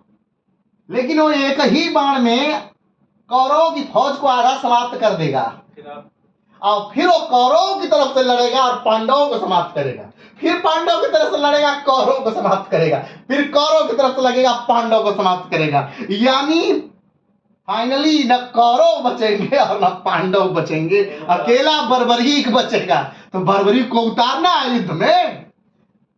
तो भीम बहुत घबरा जाते हैं, ये कैसा माने कि पुत्र का पुत्र है जो अपनी ही सेना को मारेगा? तो कहे कि नहीं, वो नहीं मारेगा, उसका वचन, उसने शक्ति को वचन दिया है कि वो कभी निर्बल पक्ष का साथ नहीं छोड़ेगा, हमेशा निर्बल का साथ देगा वो। और उसके एक ही बाण से सामने वाला निर्बल हो जाएगा तो वो उस पक्ष में चला जाएगा, और फिर उधर से वो बाण चलाएगा तो इधर वाला निर्बल हो जाएगा तो वो इस पक्ष में आ जाएगा। तब लोग बहुत दुखी हुएगा कि तब क्या किया गया? तो हे केशव, आप ही बस हर समस्या का समाधान कर सकते हैं, तो आप बताइए इस समस्या का समाधान कैसे हो सकता है। तो कहा कि ठीक है, चलिए हम समस्या का समाधान करते हैं। पहले तो हमें यह जानना है कि सच में बर्बरीक के बारे में सब सुना है। मैंने तो बस क्या किया है, सुना है। मुझे तो पहले ये टेस्ट लेना है बर्बरीक का जाकर कि सच में बर्बरीक के पास ऐसी ताकत है या नहीं है, बस ऐसी किदवंतियां हैं। तो केशव आते हैं, कृष्ण आते हैं और बर्बरीक का टेस्ट लेने के लिए उसे कहते हैं कि और बर्बरीक कैसे हो। और कृष्ण को देखकर बर्बरीक एकदम भावुक होता, कहते हैं गुरुवर आप दर्शन दिए, बताइए किस कारण से। उन्होंने कहा कि मैं तुम्हारी जो तुम्हें शस्त्र मिले हैं उसके बारे में कुछ जानना चाहता हूँ, पूछना चाहता हूँ, बता कुछ दिखाओ। कहा कि नहीं, बस 2 ही ये शस्त्र हैं और इससे मैं पूरे शत्रुओं को नाश कर सकता हूँ। तो कैसे? कहा कि देखिए ये पीपल का पेड़ है, इसके सारे जो पत्ते हैं उसको मैंने अपना क्या मान लिया, निशाना मान लिया। और देखिए मैंने निशाना लगा दिया, और लगाता है तो पहले सारे पत्तों को क्या करता है, उसके बाण ने, तीर ने क्या कर लिया, चिन्हित कर लिया। और दूसरा जब वो तीर चलाया तो सारे पत्तों को छेदता हुआ आकर के कृष्ण के पैर में धस गया, बहुत तेजी से। बर्बरीक एकदम बहुत बेहोश हो गया, कहा कि अरे प्रभु आपके पैर में कैसे धस गया। तो कृष्ण ने कहा कि मैंने अपने पैर के नीचे एक पत्ता छुपा के रखा था, मैंने देखना चाहता था कि ये सही में कार्य करता है, किसी को छोड़ सकता है कि नहीं। कहा कि नहीं प्रभु ये छोड़ नहीं सकता है, हम ही से पूछ लिए होते, हम बता दिए होते। वही जो घाव था वो कृष्ण की मृत्यु का कारण बना। बर्बरीक ने कहा था कि इस घाव को बचा के रखिएगा, इसे दोबारा चोट नहीं लगनी चाहिए, इसे हम ठीक कर देंगे, दोबारा इस पर चोट नहीं लगनी चाहिए। दोबारा जब द्वारिका में बैठे हुए थे कृष्ण, उसी तो उनके गहने को देख करके दूर से बहेलिये ने सोचा कि ये हिरण है और मारा, और आकर के तीर कहां लगा था, उसी चोट पर जब कृष्ण के लगा था तीर बहेलिये का, तो कृष्ण की फिर मृत्यु। बात समझ रहे? तो अब वो जान लिया कि बर्बरीक तो किसी को छोड़ेगा नहीं, सच में किसी को नहीं छोड़ेगा, इसका तीर सही में बहुत भयंकर है। तो उन्होंने बर्बरीक से कहा कि तुम मेरे शिष्य थे, शिष्य रहे, कुछ गुरुकुल दक्षिणा दोगे? कहा कि अरे प्रभु मांगिए, आप जो कहिए। कहा कि अपना सर दे दो। कहा कि ठीक है, आप जो भी करते हैं बड़े अच्छे के लिए ही करते हैं, ले लीजिए मेरा सर ले लीजिए, लेकिन मेरी दिली ख्वाहिश थी बहुत ज्यादा। कृष्ण ने कहा कि क्या ख्वाहिश थी तुम्हारी? कहा कि इतना बड़ा युद्ध होने वाला था, मैं उसमें प्रतिभाग करना चाहता था, मैं भीष्म से लड़ना चाहता था, मैं द्रोणाचार्य से लड़ना चाहता था, कृपाचार्य से लड़ना चाहता था, मैं दुर्योधन से लड़ना चाहता था, महान महान उस बलशाली कर्ण से लड़ना चाहता था। लेकिन वो मेरी ख्वाहिश तो पूरी नहीं हो सकती, लेकिन एक मेरी ख्वाहिश है, मैं उस युद्ध को देखना चाहता। तो कृष्ण ने कहा ठीक है रुक जाओ, वो व्यवस्था कर दे रहे हैं। तो बर्बरीक के सर को एक पहाड़ पर ले जाकर रख दिया गया, और वहां से बर्बरीक ने क्या किया, पूरे युद्ध को देखा था। तो उसी तब कृष्ण ने कहा कि अच्छा ठीक है, चलिए आप लोग को लग रहा है कि आप लोगों में से सबसे अच्छा किसने किया, सबसे अच्छा किसने किया, तो आइए बर्बरीक से ही पूछ लेते हैं क्योंकि उसने युद्ध देखा। तो ठीक है चलिए। तो जब आए तो कहा कि बताइए किसके वजह से युद्ध, किसने सबसे ज्यादा लोगों को मारा। कहा बर्बरीक ने कि मैंने तो पूरा युद्ध देखा, लेकिन मुझे हर जगह कृष्ण ही कृष्ण दिखे, बाकी कोई तो कुछ कर ही नहीं रहा था, बाकी तो कहीं कुछ नहीं हो रहा था। बस कृष्ण कभी भीष्म को मरवा रहे हैं, मुझे वो दिखा, कभी कृष्ण द्रोण को मरवा रहे हैं, मुझे वो दिखा, कभी कृष्ण कर्ण को मरवा रहे हैं, मुझे वो दिखा, और कभी कृष्ण दुर्योधन को मरवा रहे हैं, मुझे वो दिखा। हाँ, अगर सैनिकों को मार देना थोड़ी वीरता है तो हो सकता है आप लोग भी थोड़ा कार्य किए, लेकिन हर जगह तो बस कौन थे, कृष्ण ही कृष्ण थे, और तो कहीं कुछ था ही नहीं। सब लोगों का मुंह क्या हो गया। तो उसी बर्बरीक की मंदिर है कहाँ, राजस्थान में, खाटू श्याम के नाम से बहुत प्रसिद्ध है, इस समय तो बहुत फेमस है।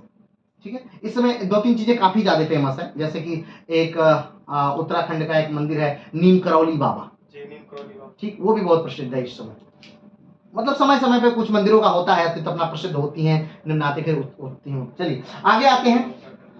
हाँ, जयमल राज्य में माना जाता है क्या, एक ही पुरुष है, बाकी सब क्या है, महिला है। यानी मीरा क्या मानती है कि पुरुष बस क्या है, एक ही है इस पृथ्वी पर, बाकी तो सब क्या, महिला है, पुरुष तो था ही नहीं। तो वो ही पुरुष है जो युद्ध यानी पूरी सृष्टि का विनाश करने की क्षमता, जो ज्ञान यानी पूरी सृष्टि को उपदेश देने की क्षमता, जो प्रेम तो पूरी सृष्टि को प्रेम सिखाने की क्षमता, जो युद्ध तो महाभारत रचने और समाप्त करने की क्षमता। बात समझ रहे हैं ना, तो वो कृष्ण। चलिए आगे बढ़ते हैं। तो बचपन में ही मीरा की माता की मृत्यु हो गई। बचपन में क्या हो गई, मीरा की माता मर गई थी, इसीलिए मीरा को किसने पाला, दादी ने पाला, इसीलिए दादा दादी से मीरा काफी जुड़ी हुई थी, और दादाजी जो कृष्ण के बहुत बड़े भक्त थे, इसीलिए मीरा पे उनका क्या हुआ था, प्रभाव काफी पड़ा था। आगे बढ़ते हैं। मीराबाई मंजीरा बजाती थी। मीराबाई क्या बजाती थी, मंजीरा। हाँ, आप उनकी फोटो तस्वीरों में ना देख सकते हैं कि हमेशा वह एक हाथ में ली रहती है, वो भारी नहीं होता है, बहुत हल्का होता है, ठीक है, बजाती थी। शुक्ल जी मीरा के विषय में कहते हैं कि मीरा ने कविता और सवैयों में अपने सच्चे प्रेम की व्यंजना की है। उन्होंने कहा कि उनका प्रेम क्या है, ये उनके कविता में क्या होता है दिखता है। मीरा का प्रेम क्या है, वो उनकी कविता में दिखता है कि वो कितना अगाध प्रेम है उनका कृष्ण से, ये उनकी कविताओं में क्या होता है दिखता है। मीरा की अगर भाषा देखा जाए, कौन सी भाषा है उनकी, तो राजस्थानी उनकी भाषा है, गुजराती है, ब्रज है। ब्रज और राजस्थानी गुजराती में, वो तीनों में, चूंकि आप जानते हैं कि राजस्थान में वो रही, राजस्थान में लिखी, कृष्ण से प्रेम करती थी तो ब्रज में लिखी, और गुजरात में रह के वो रही तो इसलिए गुजराती में लिखी। ठीक है, चलिए आगे बढ़ते हैं।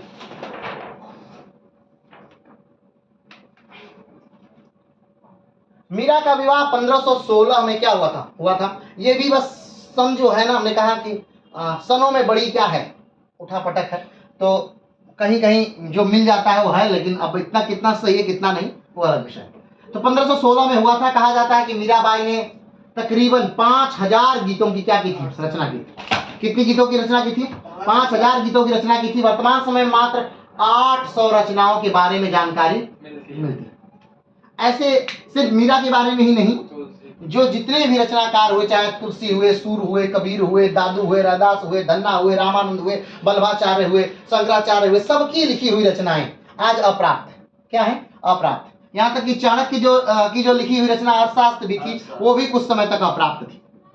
बाद में जाकर के इस आधुनिक समय में वो उस रचना की फिर से क्या हो सकी, खोज हो सकी। तो बहुत सारे, क्योंकि जो ग्रंथ को रखने के हमारे यहाँ जो केंद्र थे, वो नालंदा जैसे विश्वविद्यालय हुआ करते थे, और नालंदा जैसे विश्वविद्यालय क्या कर दिए गए, जला दिए गए। कमेंट बॉक्स में बताइएगा तो किसने जलाया था, कब जलाया था। हाँ सही जवाब, बख्तियार खिलजी ने जलाया। कब जलाया था, 1199। और बख्तियार खिलजी कौन था, तो बख्तियार खिलजी कुतुबुद्दीन ऐबक का सेनापति। कुतुबुद्दीन ऐबक का क्या था, सेनापति। उसका नाम खिलजी था, लेकिन ऐबक का क्या था, सेनापति। और बिहार की तरफ निकल करके आया अपना सराम राज्य विस्तार करने के लिए, और वहीं पर उसने इस विद्या के गढ़ को पूरी तरह से नष्ट कर दिया, जला। चलिए, तो उसकी वजह से हमारे जो धर्म ग्रंथ थे, या जो हमारे बहुत प्राचीन धर्म ग्रंथ थे, सब कुछ उसके साथ ही नष्ट। चलिए आगे बढ़ते हैं। मीरा को उनके देवर विक्रमादित्य ने मारने के लिए जहर का प्याला भेजा था, जिनका उन पर कोई प्रभाव नहीं हुआ। कुछ लोग को कहते हैं कि प्रभाव नहीं हुआ, कुछ लोग कहते हैं कि जिसने जहर दिया उसने पहले ही बता दिया कि इसमें क्या है, जहर। आगे बढ़ते हैं। दूधा जी के कुल 4 पुत्र थे। सबसे छोटे रतन सिंह थे। भोजराज दिल्ली सल्तनत के साथ चल रहे थे। युद्ध में ही एक घायल हो गए थे, और 1521 में युद्ध के घाव से उनकी क्या हो जाती है, मृत्यु हो जाती है। किसकी, भोजराज। ठीक है, कहा जाता है कि जो युद्ध हुआ था उसी में वो घायल हो गए और फिर मर गए। कुछ लोग कहते हैं नहीं, वो उसी युद्ध के मैदान में ही क्या हो गए थे, मर गए थे। अब जो भी रहा हो, लेकिन जहां तक जो ज्यादा मानने वाली बात है कि उसी युद्ध के मैदान में 1527 के खानवा के युद्ध में ही वो क्या हो गए थे, मर गए। ठीक है, चलिए आगे बढ़ते हैं। मीरा के पति का अंतिम संस्कार चित्तौड़ में मीरा की अनुपस्थिति में हुआ था। मीरा के पति का अंतिम संस्कार कहाँ हुआ था, चित्तौड़ में हुआ था, मीरा की अनुपस्थिति में हुआ था। मीरा की सबसे लोकप्रिय रचनाओं में से एक है पायो जी मैंने राम रतन धन पायो। बहुत फेमस कविता है मीरा की, और एकदम दिलों को क्या करती है, छू जाती है। अगर मीरा को आप पढ़ रहे हैं तो उनकी कविताओं को जरूर ही पढ़िएगा। आगे बढ़ते हैं। मीरा की कविताओं में उनका कृष्ण के प्रति माधुर्य भाव है। हमने बताया कि हर कवि जब अपने इष्ट देव की पूजा करता है तो किसी एक रूप में उन्हें स्वीकार करता है, या किसी रूप में अपने को स्वीकार करता है, चाहे वो दास्य के रूप में स्वीकार करता हो, चाहे वो भक्त के रूप में स्वीकार करता हो, चाहे वो मित्र के रूप में, सखा के रूप में स्वीकार करता हो, या फिर प्रेमी के रूप में स्वीकार करता है। तो मीरा अपने जो आराध्य उनको किस रूप में स्वीकार करती हैं, तो प्रेमी के रूप में स्वीकार करते हैं। पारंपरिक हिंदू धर्म ग्रंथ धर्म 5 अलग अलग भागों या भावनात्मक साथ की बात करता है। भावनात्मक साथ की बात करता है। इस अर्थ में भाव अलग अलग दृष्टिकोण है जो एक भक्त अपने व्यक्तिगत स्वभाव के अनुसार किसी न किसी रूप में भगवान के प्रति अपनी भक्ति व्यक्त करने के लिए अपनाता है। यानी कि हर भक्त, ने बताया कि हर भक्त जो है वो अपने प्रभु से किसी न किसी रूप में क्या करता है, जुड़ाव महसूस करता है। जैसे अब हो सकता है आप भगवान को किस रूप में देखते हैं, क्या मानते हैं, आप सखा मानते हैं, आप प्रेमी मानते हैं, आप उन्हें भगवान मानते हैं, या फिर या दास मानते हैं, जैसे भी बहुत सारे रूपों में आप क्या कर सकते हैं, मान सकते हैं। चलिए आगे बढ़ते हैं। सर जी, मीरा राम राम भी याद देता है मीरा को। हाँ, राम नहीं, कृष्ण। कृष्ण वहाँ राम रतन धन पायो। हाँ, राम रतन धन पायो। राम जो है, हमने कहा ना, राम को तो वो भी मानते हैं, कौन, कबीर। कबीर मानते हैं, लेकिन उनका राम किस चीज में राम है, तुलसी से अलग। वो तुलसी से अलग है। इनका राम किस रूप में है, कृष्ण के रूप में है। वो तो बस नाम है, नाम का मतलब किसी व्यक्ति से नहीं है, नाम का मतलब उनका भाव से है, वो बस भाव है। ठीक है, आगे बढ़ते हैं। एक हमने कहा कि हर व्यक्ति अपने भगवान को, अपने इष्ट को किसी न किसी रूप में क्या करता है, मानता है, उनसे प्रेम करता है। एक रूप है कि शांत ईश्वर के प्रति शांत प्रेम, ठीक है। दूसरा क्या है, दास एवं सेवक का प्रेम, जैसे हनुमान जी का अपने भगवान के राम के प्रति। खड़ग मित्र का रवैया, यानी मित्र वाला प्रेम, जैसे में जैसे हाँ, कृष्ण और सुदामा, मित्र का प्रेम। ठीक है, बहुत अच्छा, ये हमने उदाहरण नहीं दिया था, आपने बताया नहीं, आप समझ रहे हैं इसका मतलब, बहुत बढ़िया। वात्सल्य एवं माँ का अपने बच्चे के प्रति प्रेम, ये वात्सल्य प्रेम, यानी कि एक बच्चे के रूप में प्रेम, सूर का प्रेम। क्या, किसका प्रेम, सूर का प्रेम, रसखान का प्रेम। कहते हैं कि छोटा से बच्चा अपने मुंह में लपेटे हुए, माखन पोते हुए, हाथ में रोटी और माखन लिए हुए, घूम घूम के, लोट लोट के क्या कर रहे हैं, खा रहे हैं। तो भगवान को किस रूप में देख रहे हैं, वो वात्सल्य रूप में, बच्चे के रूप में देख रहे हैं। ठीक है, माधुर्य का, माधुर्य एक महिला का अपने प्रेमी, या माधुर्य वाला प्रेम, यानी जब एक प्रेमिका अपने प्रेमी से, या एक प्रेमिका अपने प्रेमी से क्या करती है, प्रेम करती है, वो प्रेम। आप किस रूप में अपने भगवान को, उनसे क्या करते हैं, प्रेम करते हैं, ये उस प्रेम का उदाहरण है। ठीक है, तो आपको भी पता होना चाहिए कि आप अपने इष्ट को किस रूप में प्रेम करते हैं, सखा के रूप में, वात्सल्य के रूप में, या फिर सेवक के रूप में, दास के रूप में, या माधुर्य के रूप में। चलिए आगे बढ़ते हैं। जैसे भगवान राम के प्रति हनुमान का रवैया दास से भाव मानते हैं, भगवान कृष्ण अर्जुन से रवैया सखा भाव था, अर्जुन से भी कृष्ण का सखा भाव है, सुदामा से भी कृष्ण का सखा भाव है। कृष्ण का यशोदा से प्रेम वात्सल्य प्रेम था, और मीरा का कृष्ण से प्रेम माधुर्य प्रेम था। पायो जी मैं तो राम रतन धन पायो, ठीक है, बड़ी बेहतरीन कविता है। पायो जी मैं तो राम रतन धन पायो, वस्तु अमोलक दी मेरे सत। अब देखिए, सतगुरु यहाँ भी हैं, और ये सतगुरु कहीं ना कहीं कबीर से जुड़े हैं। क्यों, क्योंकि ये सतगुरु इनको किसने दिया, रैदास ने दिया। और रैदास किसके शिष्य हैं, रैदास किसके शिष्य हैं, रामानंद के। कबीर किसके शिष्य हैं, रामानंद के।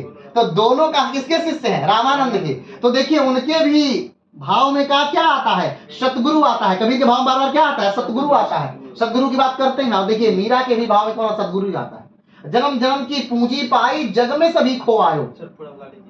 ठीक है, खर्चे ना कोई चोर लूटे, कोई इसे लूट नहीं सकता है, कोई छीन नहीं सकता है, कोई क्या करता है, कोई लूट नहीं सकता, कोई छीन नहीं सकता। दिन दिन बढ़त सवायो, और ये रोज क्या होता है, 100 गुना क्या हो जाता है, बढ़ जाता है। जो मैंने पाया है क्या, राम रतन, जो राम रूपी रतन जो मैंने पाया है, यानी जो प्रेम मैंने पाया है अपने भगवान से, वो क्या हो रहा है, उसे खर्चा नहीं हो रहा है।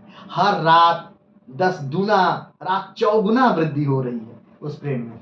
सत की नाव खेवैया सतगुरु भव सागर तराए। ये नाव किसकी है, सत्य की है, और उसकी खेवैया कौन है, मेरे गुरु हैं, सदगुरु हैं। और क्या मैं उसमें बैठ करके कहां से तर गई, भव सागर। भव सागर कहा जाता है कि मृत्यु के बाद आदमी एक सागर पार करना होता है, और भव सागर है, और भंवर का सागर है, वो घूमता रहता है। उस सागर को पार करना बहुत कठिन है। तो कौन पार कर सकता है, सत्य की नाव ही उसे पार कर सकती है। लेकिन सत्य की नाव पे खेवैया कौन होना चाहिए?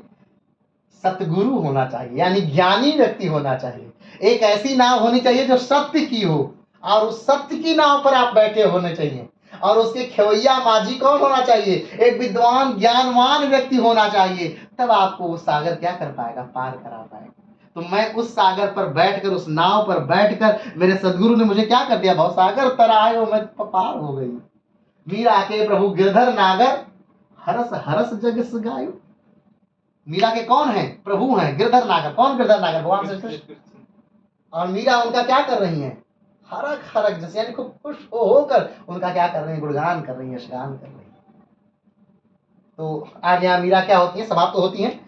और जैसा कि आप जानते हैं कि आज लगभग क्या समाप्त होने वाला है? भक्ति काल समाप्त होने वाला है। अब जो है प्रेम मार्गी शाखा बची है, यानी निर्गुण शाखा में ज्ञान मार्गी और प्रेम मार्गी। ज्ञान मार्गी में हमने कबीर को पढ़ लिया है। अब निर्गुण शाखा जो है, निर्गुण शाखा में प्रेम मार्गी जो है, उससे हमें क्या पढ़ना है? मलिक मोहम्मद जायसी को पढ़ना है। और जायसी को जब हम पढ़ लेंगे तो लगभग हर शाखा में से एक एक लोग क्या हो जाएंगे? समाप्त हो जाएंगे। तो फिर हम भक्ति काल को क्या करेंगे? समाप्त कर देंगे। चलिए आज के लिए इतना ही। नमस्कार।